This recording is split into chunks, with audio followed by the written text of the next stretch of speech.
What is going on, everybody?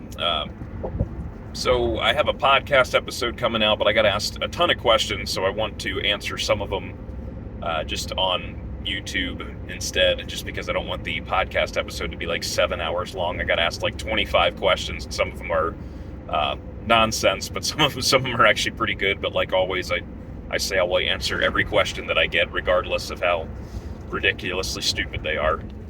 But two great questions I was asked that kind of go hand in hand.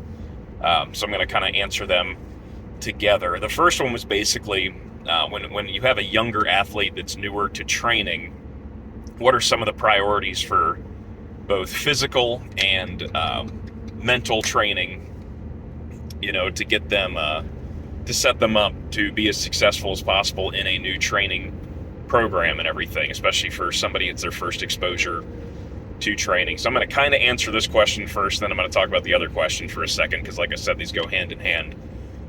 So I think an issue that gets like crazy overlooked in youth strength and conditioning is that you're working with all these kids that play sports.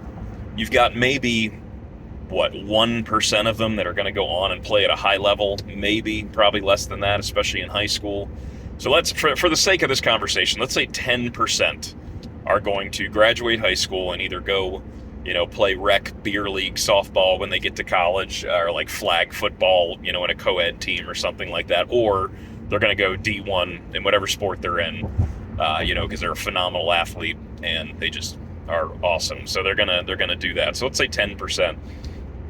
So regardless, it seems like a lot of youth training is geared towards optimizing, trying to develop that kind of really small percentage of the people that are actually going to go on to the next level, without really a lot of foresight, without thinking, okay, what about the 100% of kids that are going to graduate and go on and live after sports? Well, hopefully 100%, it doesn't always happen. Nothing's fucking guaranteed. So the biggest thing I think is making it a positive experience, like getting kids set in a routine and showing them that training is something they can do for the rest of their lives. It almost needs to be something separated from sports. So definitely the most important mental aspect, and I'm going to get into the physical aspect with the other question, but the most important mental aspect is building that into a routine and making it a positive experience and making it something they do forever. I read a lot about like fucked up post playing statistics for football, because there's tons of them, and I played football, and a lot of these are probably going to be issues I have to deal with in my life, especially with like CTEs. I've had a million concussions.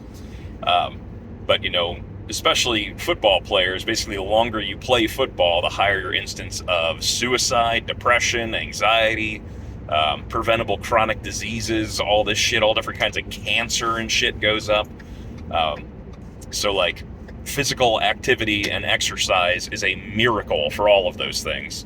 So that's something you want to build in so they do it forever, to hopefully mitigate any of those mal effects, that have accumulated from getting their fucking brains bashed in for a decade at a time.